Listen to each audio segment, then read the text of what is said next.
வணக்கம். ஆதிரா. போன பதிவில் நம்ம பஞ்சபூத தலங்களான அக்னியை குறிக்கும் திருவண்ணாமலை கோயிலை பற்றி பார்த்தோம். இந்த வீடியோவில் நம்ம ஆகாயத்தை குறிக்கிற சிதம்பரம் தில்லை நடராஜர் கோயிலை பற்றி பார்க்கலாம்.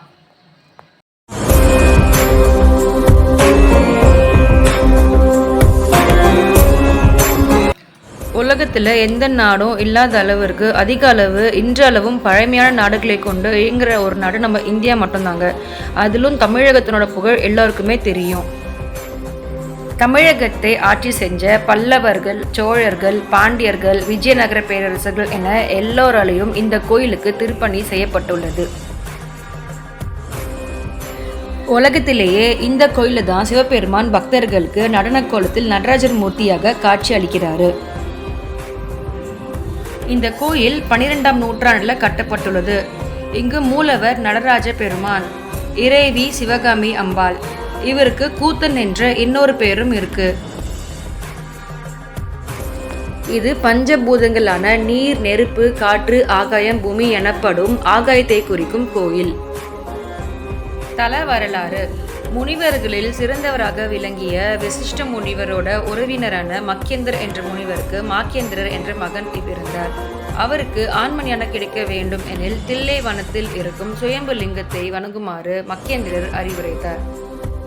மக்கியந்திரர் தில்லை வனத்தில் இருக்கும் லிங்கத்திற்கு தினமும் பூஜை செய்து வந்தாரு. பொழுது விடிஞ்ச பிறகு பூக்கள் எடுக்கிறதுனால அவரோட பூஜைக்கு நேரம் ஆகிறதுனாலையும், அப்புறம் மலர்களுக்குள்ள இருக்கிற தேனை வண்டுகள் எடுக்கிறதுனாலையும் இந்த மலர்கள் பூஜைக்கு ஏற்றதில்லை நினைச்சு ஒவ்வொரு நாளும் ரொம்ப கவலையா பூஜை செஞ்சுட்டு வந்தாரு. இந்த குறையை சுவாமியிடம் முறையிட்டாரு. சுவாமி, தங்கள் பூஜைக்காக பொழுது விடுவதற்கு முன் மலர்களை பறிக்க இருட்டில் மலர்கள் தெரியவில்லை. பொழுது விடிந்த பின் மலர்களை பறிப்பதால் வண்டுகள் தேனை எடுத்து விடுவதால் பூஜைக்கு நல்ல மலர்கள் கிடைக்கவில்லை என்று கேட்க சுவாமி உடனே அவருக்கு பதில் அளித்தாரு. மரங்களில் ஏறும் வசதியாக வழுக்காமல் இருக்க புலியோட கை கால்களை போன்ற உறுப்புகளும் இரவலில் நன்றாக தெரியும்படியாக கண்பார்வையும் உனக்கு கொடுத்தோம் என்று அருள் புரிந்தார். மேலும் புலிகால் புலி கைகளை பெற்றதால் பெயரும் இன்று முதல் வியாக்கிரபாதன் என்று கூறினார். மக்கியந்திரரும் பெரும் மகிழ்ச்சி கொண்டார். தினமும் மனநிறைவோடு பூஜை செய்து வந்தார். தல பெருமை. இத்தலத்தில் இறைவன் நடராஜர் என்ற உருவமாகவும், ஆகாயம் என்ற அருவமாகவும், ஸ்படிகலிங்கம் என உருவமாகவும் அருள் பாலிக்கிறார். பஞ்சசபையில் இந்த சிதம்பரம் கோயில் பொற்சபை மற்றும் கனக சபையும் எனும் அழைக்கப்படுகிறது. மூவர் பாடிய தேவார பாடல்களின் நூலை திருநாரையை சேர்ந்த நம்பியாண்டார் நம்பி மூலமாக ராஜராஜ சோழனால் கண்டெடுத்த பெருமை சிதம்பரத்திற்கு உண்டு. மற்றும் இலங்கையை சேர்ந்த புத்த மத அரசனின் ஊமை மகளை நடராஜ பெருமானின் அருளால் மாணிக்க வாசகர் பேச வைத்தார் என்ற பெருமையும் இந்த சிதம்பரத்திற்கு உண்டு.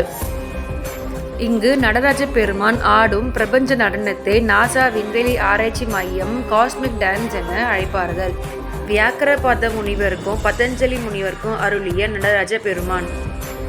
ஒரு நாள் விஷ்ணு பெருமான் பார்க்கடல்ல அனந்த சயனத்துல இருக்கும்போது அவரோட திருமேனி சாதாரணத்தை விட அன்னைக்கு அதிக கனமா இருந்தது.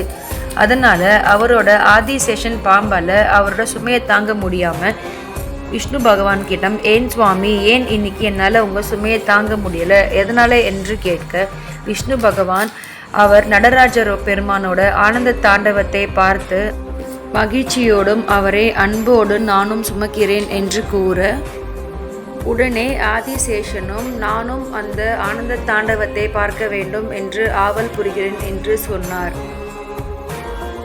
அதற்கு விஷ்ணு பகவான், பூலோகத்தில் ஏற்கனவே வியாக்கிரபாதர் என்ற முனிவர் நடராஜ பெருமானின் ஆனந்த தாண்டவத்தை காண்பதற்கு 1000 வருடமில் தவத்தில் இருக்கிறார். நீயும் பூலோகம் சென்று சிவபெருமானை நோக்கி தவம் செய் என்று கூறினார். ஆதிசேஷனோ பூலோகத்தில் பிறந்து பதஞ்சலி முனிவராக சிவபெருமானை நோக்கி அவர் ஆனந்த தாண்டவத்தை காண 1000 வருடம் தவத்தில் இருந்தார். பதஞ்சலி முனிவரும் வியாக்கிரபாத முனிவரும் சிவபெருமானை நோக்கி தவம் செய்து சிதம்பரத்தில் சிவபெருமான் அவர்களை ஆட்கொண்டார். இந்த திருத்தலத்தில் மட்டும்தான் மூலவரே திரிவிதி வலம் வருவார். மனிதனோட உருவ அமைப்புக்கும் நடராஜ பெருமானின் பொன்னம்பலத்தில் வேயப்பட்டிருக்கும் 21,600 தங்க ஓடுகளில் மனிதனோட ஒரு நாளைக்கு விடும் மூச்சின் எண்ணிக்கையை குறிக்கும். அதுபோல் இங்கு அடிக்கப்பட்ட 72,000 ஆணிகள் மனிதனின் நாடி நரம்புகளை குறிக்கும். நடராஜர் பெருமான் கோயிலுக்கு அருகிலேயே தில்லைக்காளி இருக்காங்க. இந்த கோயிலுக்கு வரவங்க தில்லைக்காளியை தரிசிச்சுட்டு போகிறது இன்னும் விசேஷம். ஆருத்ரா தரிசனம் எனப்படும் மார்கழியில் வரும் பௌர்ணமி திருவாதிரை நட்சத்திரத்தன்று நடராஜ பெருமானுக்கு சிறப்பு அபிஷேகம் செய்யப்படும். இங்கு இருக்கும் ஈசனை வழிபட்டால் மனிதனுக்கு மனதுக்கு அமைதி கிடைப்பது மட்டும் இல்லாமல் எந்த நோயாய் இருந்தாலும் குணம் அடையுமாம். வாழ்வில் ஒரு முறையேனும் இந்த தில்லை நடராஜை வழிபட்டு முக்தி அடைவோம். ஓம் நமச்சிவாய.